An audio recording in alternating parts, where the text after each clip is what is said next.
sharaf badan ma dareemayno haddaan nahay mas'uuliyiinta markaan aragno sida annaga kuwa dhigar yaga annaga nala midka ah ee adduunyada jooga ay dadkooda ugu adeegaan. sharaf badan ma dareemayo markaan arko anoo prime minister ah oo magaaladii caasimadayda iyo dadkayga jooga aysan biyo haysanin oo biyo siinayn aniga oonan caafimaad siinayn oo waxbarasho siinayn oonan jidad siinayn ma qurux badna ceeb bay ugu tahay runtii wax la dul qaadan karana maaha. laakiin dhinaca kale shacabkayana ceeb bay ku tahay inay masas iyo abeesooyin guryaha ku haystaan oo ayagoo muslimiina oo ilaahay yidhi kuntum khayra ummatin ukhrijat linnaas ta'muruuna bilmacruuf wa tanhawna cani lmunkar.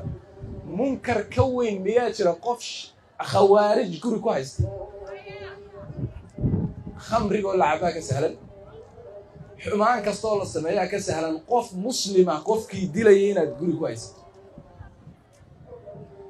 sidaa darteed si aynu dadka ula noqdoon anugu sharafta prime ministerada adduunyada u yeesho shacabkayguna shucuubta sharaftooda ay u yeeshaan waa inaan sidaan maanta go'aan u gaareen gabdhaheennu raggeennuna waa inuu go'aan u gaaraan dhammaanteenna waa inaan go'aan ku gaarnaa inaan xorowno.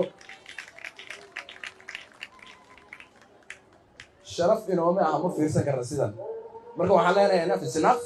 wixii intaa ka dambeeya markaan waa soo jeedsanay.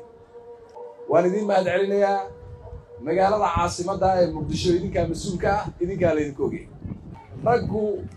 raggu duurka ha aadaan, idinka waan idinka fasaxnay duurka halkan aad joogaysa, laakiin caasimaddan aad idinku ka adagtihiin caasimaddan aan idinku ognahay. haddii loo baahan yahay aad aragtaan kuwo qoryo wata bastoolad wax ka weyn militarigaa soo gelinayna, booliiska iska dhaaf. laakiin bastoolad laydinku tegay maayo iyo midiye iyo tuug meel ku jira intaa waa ka adagtihiin. waxaan idin rajaynayaa guul.